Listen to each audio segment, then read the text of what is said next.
अक्सर लोग टैक्स व्यवस्था चुनने को लेकर परेशान रहते हैं। न्यू टैक्स रिजीम या ओल्ड टैक्स रिजीम में से कौन सा बेहतर विकल्प है, विशेषकर जब से केंद्र सरकार ने न्यू टैक्स रिजीम को डिफॉल्ट टैक्स सिस्टम बना दिया है तब से। नमस्कार, आप देख रहे हैं मनी मंत्र और आपके साथ मैं हूं सईद अंसारी। सरकार ने ओल्ड टैक्स रिजीम के विकल्प के तौर पर न्यू टैक्स रिजीम शुरू की, जिसे सेक्शन 115 BAC के तौर पर जाना जाता है। ये नई टैक्स व्यवस्था वैकल्पिक थी और व्यक्तियों और हिंदू अविभाजित परिवारों यानी कि HUF के लिए 1 अप्रैल 2020 से शुरू हुई थी।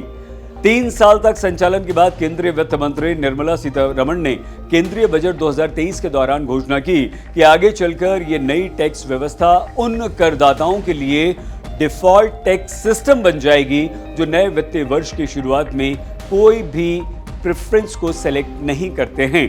कितनी बार टैक्स रिजीम में आप स्विच कर सकते हैं? वित्त अधिनियम 2023 ने नई कर व्यवस्था को वित्त 2023-24 के लिए डिफॉल्ट टैक्स रिजीम बना दिया है। एक टैक्स पेयर सालाना आधार पर पुरानी और नई कर व्यवस्था के बीच स्विच कर सकता है। हालांकि बिजनेस या पेशे से इनकम वाला कोई भी टैक्स पेयर जिसने एक बार न्यू टैक्स रिजीम से बाहर जाने का विकल्प चुन लिया, वो सिर्फ एक ही बार न्यू टैक्स रिजीम में वापस आ सकता है। ओल्ड टैक्स रिजीम के फायदे क्या हैं? Old tax regime new tax regime की तुलना में अधिक टैक्स रेट वसूलती है, लेकिन कई फायदे भी आपको देती है। ये टैक्स पेयर्स को कई तरह की छूट और कटौती देती है, जिसमें हाउस रेंट अलाउंस यानी कि HRA, अवकाश यात्रा भत्ता यानी कि LTA, section 80C investment based tax छूट और section 80D health insurance premium छूट इसमें शामिल हैं, जो विशेषकर टैक्स आपका बचाते हैं।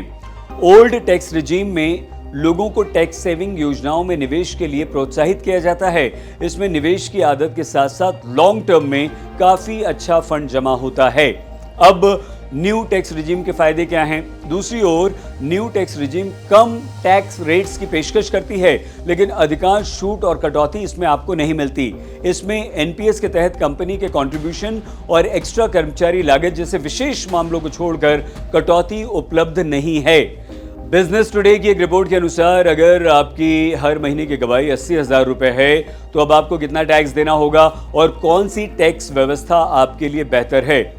इससे आपकी परेशानी, आपके कंफ्यूजन को दूर करने के लिए कैलकुलेशन के माध्यम से समझाया गया है। आइए हम आपको बताएं कि इसे आप किस तरह से समझ सकते हैं। अगर आप हर महीने 80,000 रुपए कमाते हैं तो अब आपको 80,000 मंथली सैलरी पर कौन सा टैक्स रिजीम चुनना है? कैलकुलेशन को देखें तो ओल्ड टैक्स रिजीम में सालाना 67,080 रुपए का टैक्स आपको देना पड़ रहा है। इसमें बेसिक टैक्स 64,500 रुपए और सेस 4% मतलब 2,580 रुपए और जोड़ लीजिए। इस तरह न्यू टैक्स रिजीम में 80,000 महीना कमाने वाले लोगों पर कुल टैक्स की देनदारी होगी 48,360 रुपए। इसमें आप 46,500 बेसिक टैक्स और 4% सेस या 1,860 रुपए शामिल कर लीजिए। इस कैलकुलेशन के आधार पर आप ये कह सकते हैं कि 80,000 रुपए महीना कमाने वाला व्यक्ति न्यू टैक्स रिजीम चुन सकता है, क्योंकि इसमें उसका अधिक टैक्स बचेगा। और ये टैक्स कैलकुलेशन RSM इंडिया के संस्थापक डॉक्टर सुरेश सुराणा द्वारा किया गया है।